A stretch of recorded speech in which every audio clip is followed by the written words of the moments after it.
When I was young, I didn't really know what I was going to do when I got older. People kept asking me, but then eventually I thought that the idea of inventing things would be really cool. And the reason I thought that was because I read a quote from Arthur C. Clarke, which said that a sufficiently advanced technology is indistinguishable from magic, and that's really true. If you go back, say 300 years, the things that we take for granted today would be you'd be burned at the stake for.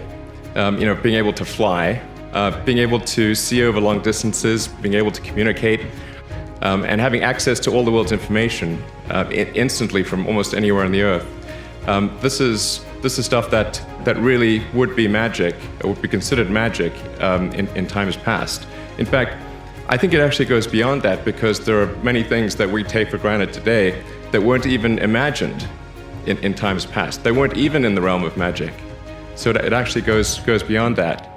So I thought, well, if I can do some of those things, basically if I can advance technology, then that's like magic, and that would be really cool.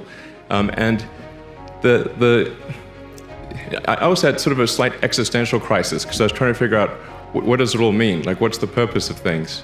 And I came to the conclusion that if we can advance the knowledge of the world, if we can do things that expand the scope and scale of consciousness, then we're better able to ask the right questions and become more enlightened, and that's really the only way forward.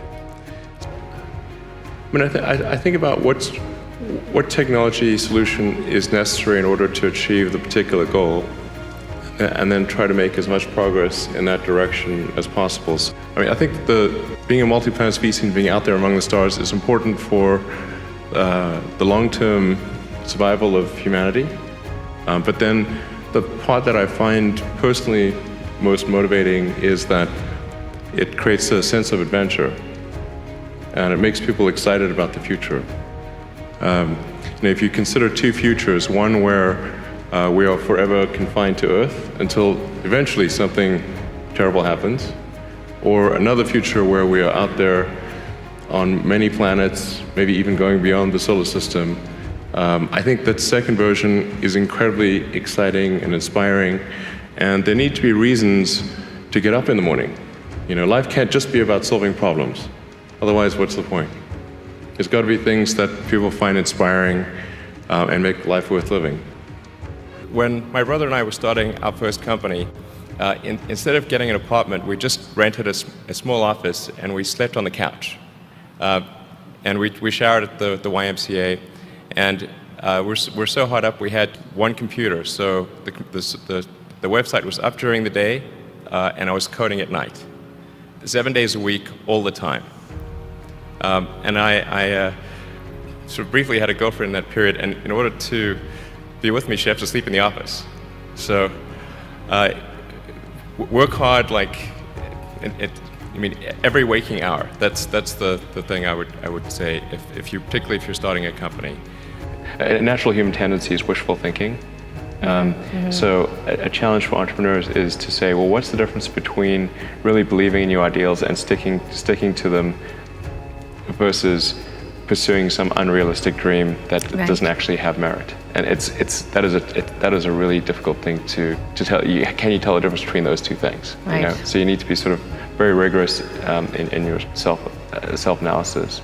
I think certainly extremely tenacious, and then just work like hell. I mean, you just have to put in 80 to 100 hour weeks every week. All those things improve the odds of success. Okay. How do you think about making a decision when everyone tells you this is a crazy idea? Or where do you get the internal strength to do that? Well, first of all, I'd say I actually think I feel fear quite strongly. So it's not as though I just have the absence of fear. I feel it quite strongly. But there are just times when something is important enough, you believe in it enough, that you do it in spite of the fear. People shouldn't think, well, I feel fear about this, and therefore I shouldn't do it. It's normal to feel fear.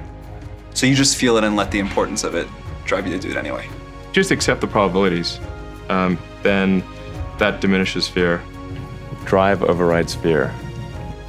It's about believing in the future and thinking that the future will be better than the past. And I can't think of anything more exciting than going out there and being among the stars.